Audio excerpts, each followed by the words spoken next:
Hello everyone, I am Vidisha Saraf and I am welcoming you all to yet another episode of Hall of Fame. And I'm extremely happy to have with me Vishal Raval today. Vishal is a qualified ACCA and a qualified CA, and he's got 16 plus years of work experience in diverse sectors like telecom, mining, oil and gas, and engineering.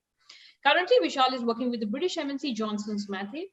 He joined the Saraf Academy. He joined the Saraf Academy community in August 20, and we are very happy and excited to have him share his journey with us today. Welcome, Vishal. Yeah, thank you, ma'am, for inviting me for this interview. Yeah. Friends, let's discuss why Vishal is here today.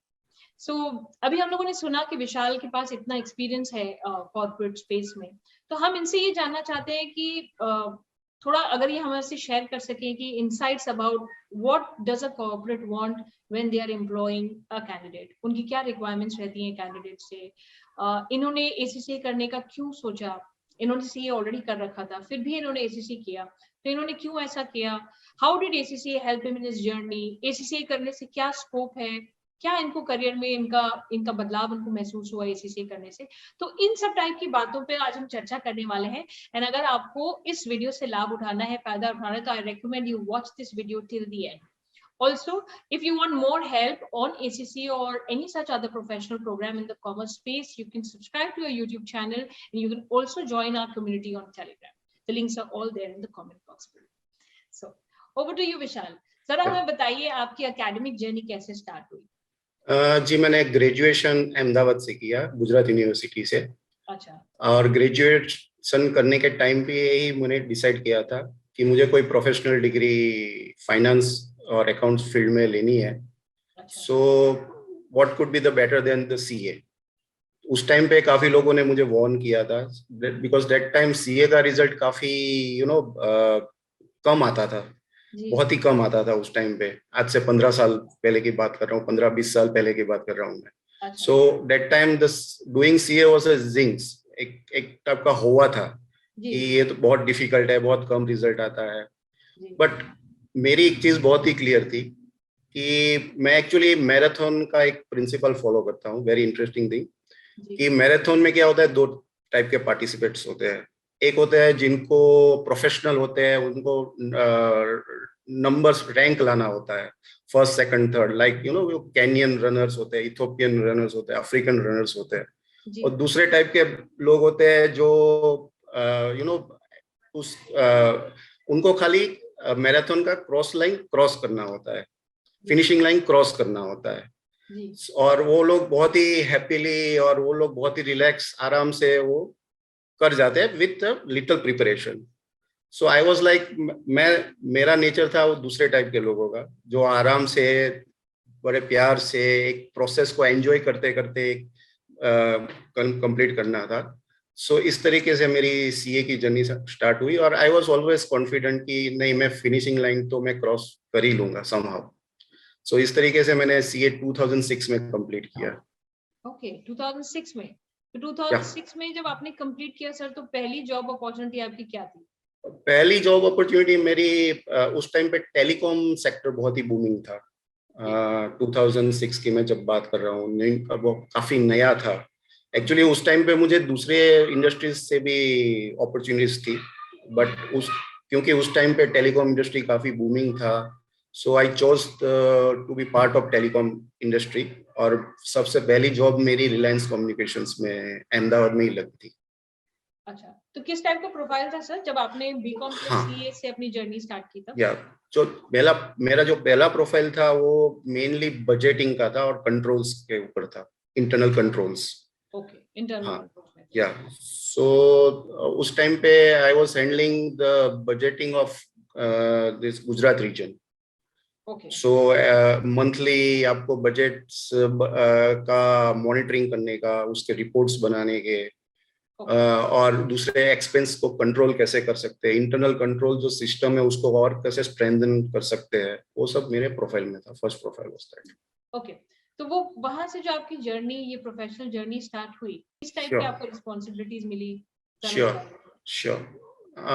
Reliance communications के बाद मैंने join किया PSU, Gujarat PSU, जो mining company थी, Gujarat mineral development corporation.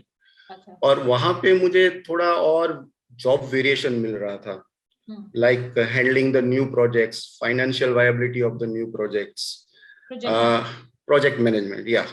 So और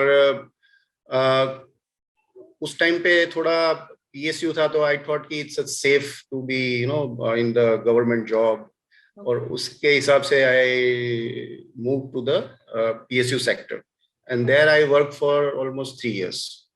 okay, या तो उसके बाद सो उसका एक उस इश्यू ये था कि since it was a government job and it was a transferable job and the mining was at very remote places, so हो सकता है कि मेरा ट्रांसफर कहीं भी हो सकता था रिमोट प्लेस में, that I didn't want to do that. So उसके बाद मैंने SR ज्वाइन किया, SR oil Jamnagar.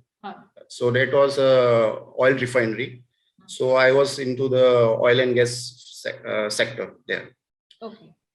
Yeah. So ठीक है, तो आपकी इंटरेस्टिंग थी जर्नी, आपने काफी प्रोफाइल्स में काम किया. तो जैसे मैं ये देख पा रही हूँ ऑलमोस्ट अराउंड 15 इयर्स के बाद, 15 साल के बाद आपने फिर से सोचा कि आपको कुछ परस्यू करने की जरूरत है, तो आपने ACC के लिए साइन अप किया.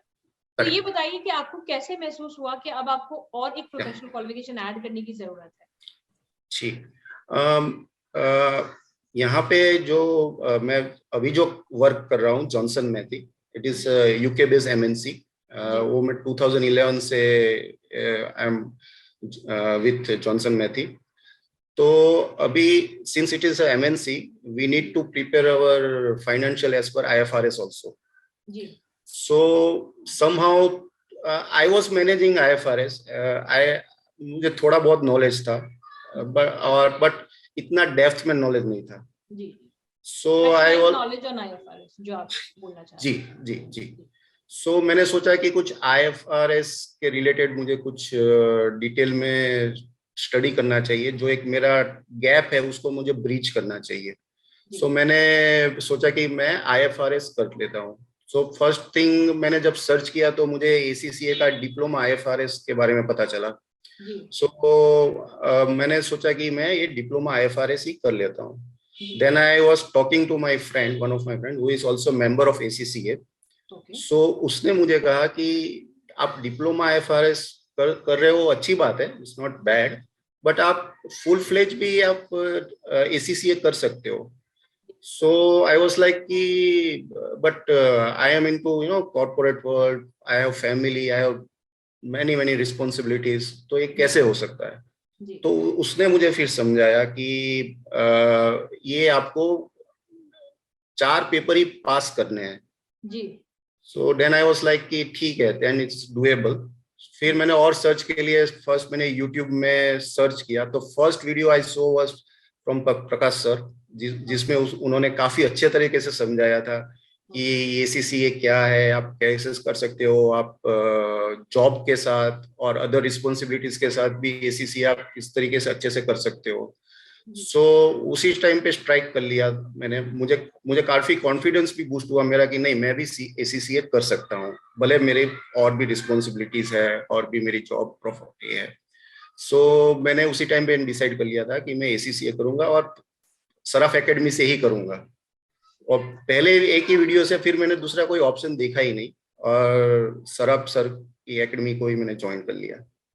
अच्छा, तो जैसे आपने बताया कि आप ऑलरेडी क्वालिफाइड CA थे, तो क्वालिफाइड CA को काफी एग्जाम्पशंस मिल जाती है, तो आपको एक फास्ट ट्रैक रूट मिल गया, तो आपको केवल 4 पेपर्स देने. 4 पेपर्स करने. बट एक फुल टाइम जॉब के साथ लोगों को थोड़ा बताइए, बिकॉज काफी लोगों के मन में क्यूरियोसिटी रहती है कि एक फुल टाइम जॉब के साथ आपको 4 पेपर्स पढ़ने में और उसको कंप्लीट करने में कितना चैलेंज महसूस हुआ, और आपने कितना टाइम लिया ये 4 पेपर्स जो प्रोफेशनल लेवल होता है ACCA का, उसको क्लियर करने में कितना टाइम लिया आपने?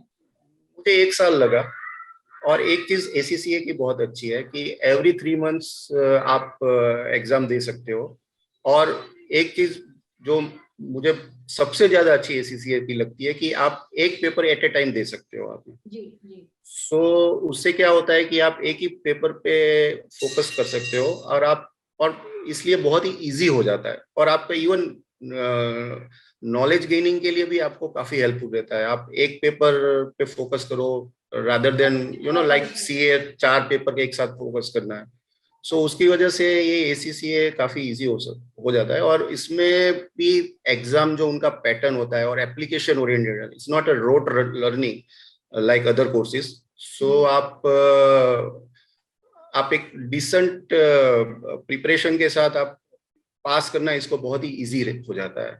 आई थिंक 2 घंटा 2 hours पर डे आपका persistent preparation is sufficient to clear this exam.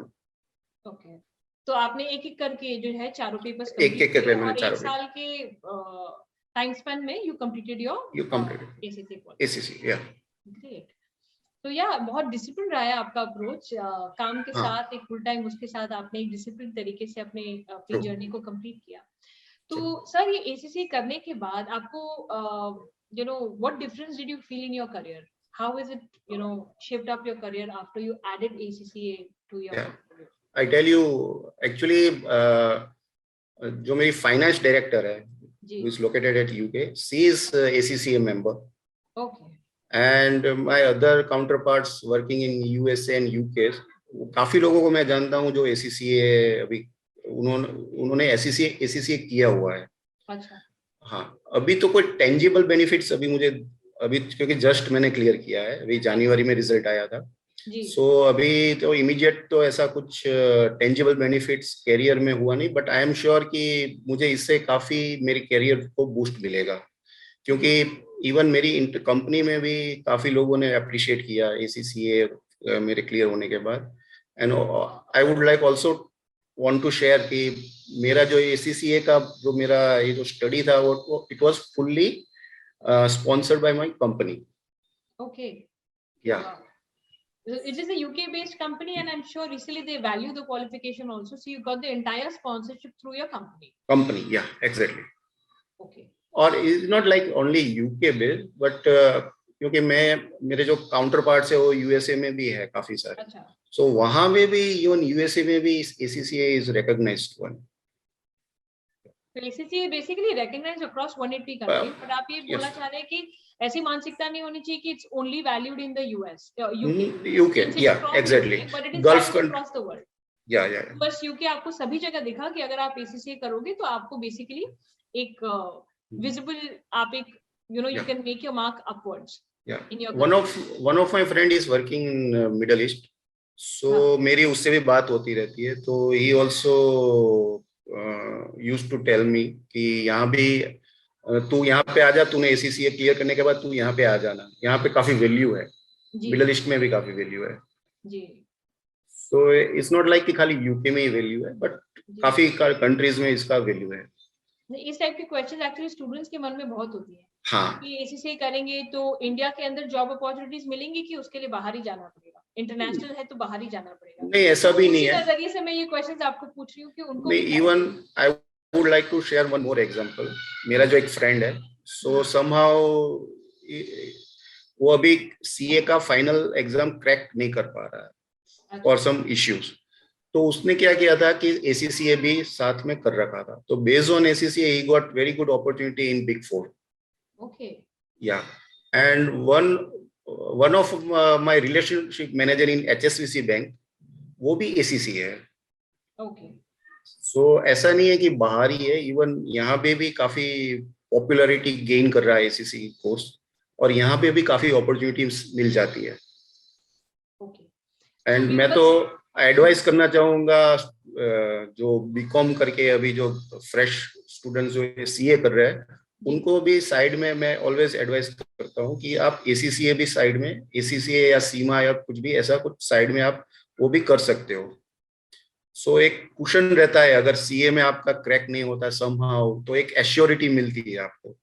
और ACCA कोर्स ऐसा है कि आपको अगर आप ठीक से अप्रोच करें, आप ठीक से राइट डायरेक्शन में आप प्रिपरेशन करो, तो आपका पास होने का चांसेस ज्यादा है, प्रोबेबिलिटी ज्यादा है जी। तो विशाल जी, बेसिकली आप ये बोलना चाह रहे हैं कि ऑल द फ्रेश ग्रेजुएट्स को आपका मैसेज ये रहेगा कि दे शुड क्लब सम और द अदर प्रोफेशनल क्वालिफिकेशन अपनी जर्नी में, because it is difficult to get entry without an experience just as a fresher graduate, तो जॉब अपॉर्चुनिटीज बहुत लिमिटेड हो जाती हैं। तो इसलिए बेटर है कि आप अपने पोर्टफोलियो में एक इंटरनेशनल क्वालिफिकेशन या एक रिकॉग्नाइज्ड क्वालिफिकेशन जो है वो ऐड कर ले, वो ऐड कर ले, तो उससे आपकी जो अपॉर्चुनिटीज है वो ज्यादा बढ़ जाती है. You get varied opportunities to work, right? Exactly, yeah. Okay Vishal, can you please share your strategy with us now? आपने ये जो एसीसी प्रोफेशनल लेवल की पढ़ाई की, उसमें आपकी कैसी क्या स्ट्रेटजी थी पढ़ने की? जैसे मैंने पहले ही कहा कि मैं मैराथन का रूल फॉलो करता हूँ कि फिनिशिंग लाइन मुझे क्रॉस करनी है. सो मैंने काफी, मतलब एक चीज है कि मैंने परसिस्टेंट प्रिपरेशन किया. 2 घंटा रोज का तो प्रिपरेशन में डालने का. और हाँ, और प्रैक्टिस. इट्स नॉट लाइक कि एक्चुअली एसीसीए में क्या होता है कि जब हम समझते हैं तो ऐसा लगता है कि हमको सब आ गया है, we can easily crack. But ऐसा नहीं है, आपको प्रैक्टिस भी करनी पड़ती है. इतना डिफिकल्ट भी नहीं है, but at the same time इतना इजी भी नहीं है एसीसीए कोर्स. सो मैंने 2-2 घंटा मैं प्रैक्टिस करता रहा, और उसमें सराब सर के क्लासेस रेगुलर अटेंड करता था, और वो जो बोलते थे उसके हिसाब से मैं प्रोग्राम अपना फॉलो करता था. प्रकाश सर का जो अप्रोच है पढ़ाने का, वो एक्चुअली जब मैंने उनका पहली बार यूट्यूब वीडियो देखा था, उसी टाइम से मैं एकदम कनेक्ट कर पाया था उनसे कि नहीं, इसी में मुझे आगे भी स्टडी भी यहाँ से ही करना है. और सर का जो मेथड है वो बहुत ही सिंपल, बहुत ही फ्लूइड, और बहुत ही मतलब जिसको बोलते हैं कि आपको उनका जो फोकस रहता है वो एग्जाम से भी ज्यादा आपका नॉलेज गेन पे उनका फोकस ज्यादा रहता है. सो वो मुझे अच्छी बात रही कि don't run behind the marks तो आपको आ ही जाएंगे, आप पास तो हो ही जाएंगे, बट आप कंसेप्ट क्लियर करो आप. सो उनका ये जो अप्रोच रहता है वो मुझे काफी इंटरेस्टिंग और सही लगता है. एग्जाम के जब 15 दिन बाकी रहते हैं, तब से आपको मॉक पेपर का आपको प्रैक्टिस चालू कर देना चाहिए. और मिनिमम 3 मॉक पेपर तो आपको मिनिमम लिखने ही चाहिए हर एक सब्जेक्ट के. मेरा केस में ऐसा था कि मेरा थियोरी थोड़ा स्ट्रांग था, एसबीएल और एपीएम. सो उसमें मुझे ज्यादा पेपर लिखने की जरूरत नहीं पड़ी, बट फिर भी उसमें भी मैंने 2-2 पेपर्स तो लिखे ही थे. फाइनेंस और एसबीआर में मैंने ज्यादा पेपर्स लिखे थे. 4-4 या 5-5 पेपर्स मैंने मॉक पेपर्स किए थे, और वो भी एक एग्जाम कंडीशन में 3 घंटे में आपको ये करना है. और एक चीज, दूसरा स्ट्रेटेजी मैंने ये भी एडॉप्ट किया था कि चाहे कुछ भी हो जाए, पेपर को पूरा करके आना है. 100 मार्क का पेपर पूरा लिख के आना है. And what would be your message? Any specific message do you want to give to the CAs जो qualified CAs हैं already? उनके लिए कोई मैसेज? या उनको तो 100% ये एसीसीए करना ही चाहिए. क्योंकि क्या है कि अभी जिस तरीके से एमएनसी कंपनीज इंडिया में आ रही है, और इवन अभी बाहर भी इंडियन चार्टर्ड अकाउंटेंट्स के लिए बाहर भी जो अपॉर्चुनिटीज है, सो अगर आपके पास एसीसीए का भी डिग्री है तो डेफिनेटली ये आपको काफी बेनिफिट करेगा आपके कैरियर में. विशाल जी, आप कोई फाइनल मैसेज जो देना चाहें एसीसी एस्पिरेंट्स को, जो प्रोफेशनल्स या स्टूडेंट्स एसीसी करना चाहते हैं, एनी डूज और डोंट्स या any specific advice that you have for them? नहीं, मेरा मैसेज तो यही है कि एसीसीए इज 100% डूएबल. और आप इट्स लाइक थोड़े एफर्ट्स में आप बहुत कुछ गेन कर सकते हो. ACC course is like that कि आप थोड़े से एफर्ट्स में बहुत कुछ गेन कर सकते हो. आपका नॉलेज भी अपग्रेड हो जाएगा, और आपको जॉब मार्केट में भी अच्छी अपॉर्चुनिटीज एसीसीए के बेस पे मिल सकती है. थैंक यू विशाल, आज हमारे साथ जुड़ने के लिए. This brings us to the end of the interview with Vishal, and thank you so much viewers for watching it. अगर आपके कोई भी स्पेसिफिक क्वेश्चंस हैं जो आप चाहते हैं कि विशाल आंसर करे, तो प्लीज आप कमेंट बॉक्स में पूछिए and we will have them answer. And thank you so much Vishal आज हमारे साथ जुड़ने के लिए. Thank you ma'am, taking out your time, जिससे कि आप हमारे व्यूअर्स को थोड़ा हेल्प कर सके आपके एक्सपीरियंस से. We wish you the very best for a fantastic journey ahead.